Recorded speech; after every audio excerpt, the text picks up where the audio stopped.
Hello students, good morning. कैसे हैं आप सब? आशा है आप सब ठीक होंगे। स्वागत है आपका अपने ही चैनल न्यू एडवांस स्टडी में। आप इस चैनल को सब्सक्राइब करें, लाइक करें और अपने दोस्तों के साथ शेयर करें। आज हम पढ़ेंगे पाठ 1 भाषा। भाषा किसे कहते हैं? मन के भावों तथा विचारों का आदान प्रदान करना ही भाषा है। हम बोलकर, सुनकर, लिखकर और पढ़कर अपने मन के भावों को एक दूसरे तक पहुंचा सकते हैं। यही प्रक्रिया भाषा कहलाती है। भाषा के 2 रूप होते हैं, मौखिक और लिखित। मौखिक भाषा किसे कहते हैं?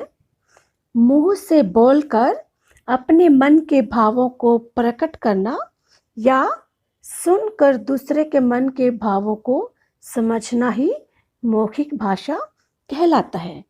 जैसे यदि आप फ़ोन पर बात करते हैं तो वह मौखिक भाषा है। जब आप किसी बात को लिखते हैं, किसी भी काम को आप लिख कर प्रकट करते हैं तो वह लिखित भाषा होती है। ज़्यादातर हम मौखिक भाषा का ही प्रयोग करते हैं। नंबर 2 है लिखित भाषा। अपने मन के भावों को लिख कर प्रकट करना तथा दूसरे के मन के भावों को पढ़ कर समझना ही लिखित भाषा है। आगे है लिपि। लिपि किसे कहते हैं? भाषा के मौखिक रूप का प्रयोग करते समय अर्थात बोलते समय हमारे मुंह से कुछ आवाज़ें या ध्वनियाँ निकलती हैं। मनुष्य ने इनके लेखन के लिए, इनको लिखने के लिए कुछ चिन्ह निर्धारित किए हैं। यही चिन्ह लिपि कहलाते हैं। अन्य शब्दों में भाषा के लिखने का तरीका, भाषा के लिखने का ढंग ही लिपि कहलाता है। हिंदी भाषा में प्रत्येक ध्वनि या वर्ण के लिए कुछ चिन्ह होते हैं।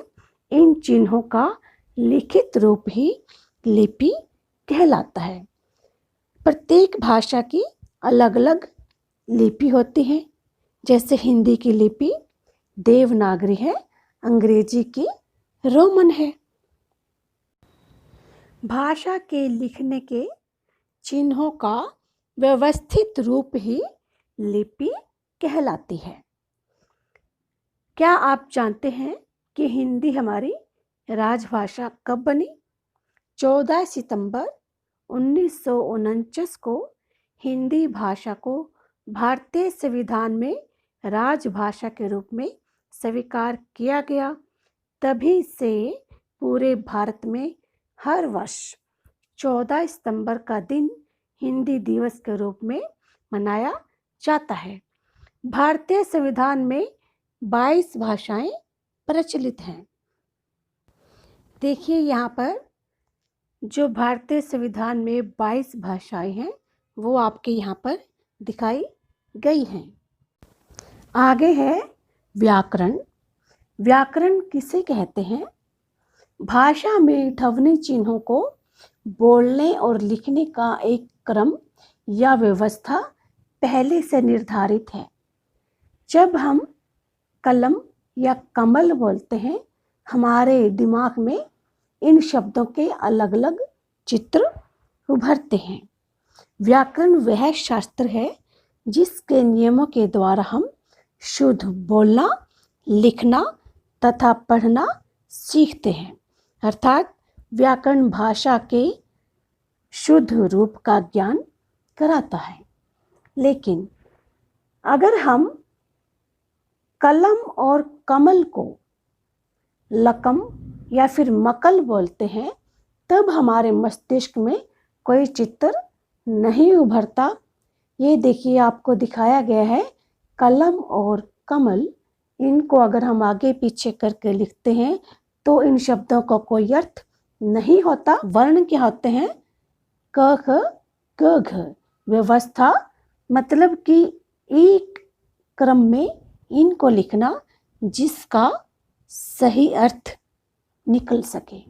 ऐसा इसलिए है क्योंकि हमने इन्हें बोलते समय सही वर्ण व्यवस्था का प्रयोग नहीं किया। आप कह सकते हैं कि भाषा को बोलते और लिखते समय वर्ण व्यवस्था का सही ज्ञान होना आवश्यक है। इस व्यवस्था के लिए नियम बनाने का कार्य करता है व्याकरण। यानी कि आप एक वाक्य को यदि सही बोल रहे हैं तभी दूसरा समझ पाएगा। जैसे मेरे को बाजार जाना है, यह गलत है।